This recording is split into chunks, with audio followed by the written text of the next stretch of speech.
रामायण के प्रमुख पात्र माने जाने वाले लंकापति रावण को आखिर क्यों कहा जाता था दशानन? चलिए जानते हैं रावण से जुड़े कुछ अनकथित तथ्य। रावण भगवान शिव के परम भक्त। उन्होंने महादेव को प्रसन्न करने के लिए 10 बार शीश काटकर चढ़ाया था, लेकिन हर बार भगवान शिव की कृपा से उनका सिर वापस जुड़ जाता था। तब से ही उन्हें दशानन कहा जाने लगा। रावण के 10 सिर को उनकी माया से भी जोड़कर देखा जाता है।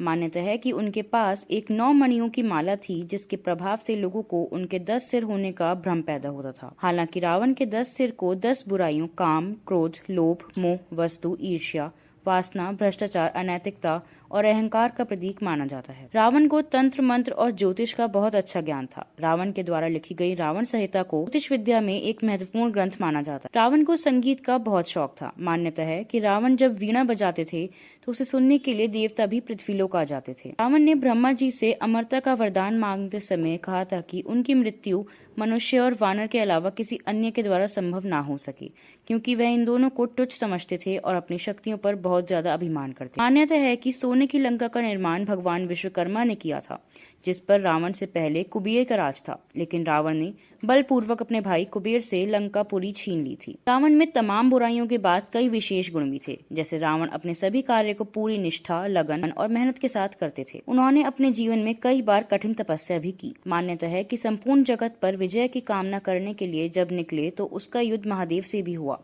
ऐसे में जैसे ही यमराज ने रावण के प्राण लेने चाहे तो ब्रह्मा जी ने ऐसा करने से यमदेव को रोक दिया, क्योंकि उनकी मृत्यु किसी देवता के हाथों नहीं संभव थी। मान्यता है कि जब रावण से युद्ध करते समय एक समय ऐसा भी आया जब प्रभु श्री राम रावण की माया से परेशान होकर हताश होने लगे थे।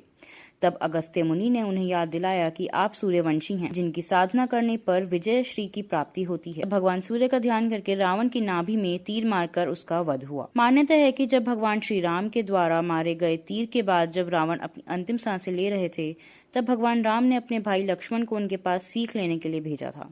तब रावण ने मरते समय लक्ष्मण को बताया कि जीवन में किसी भी शुभ कार्य को जितना जल्दी हो सके कर लेना चाहिए, उसमें भूल कर भी देरी नहीं करनी चाहिए। अगली सीरीज किस टॉपिक पर सुनना चाहेंगे ये कमेंट सेक्शन में जरूर बताएं और लाइक और फॉलो करना ना भूलें। धन्यवाद।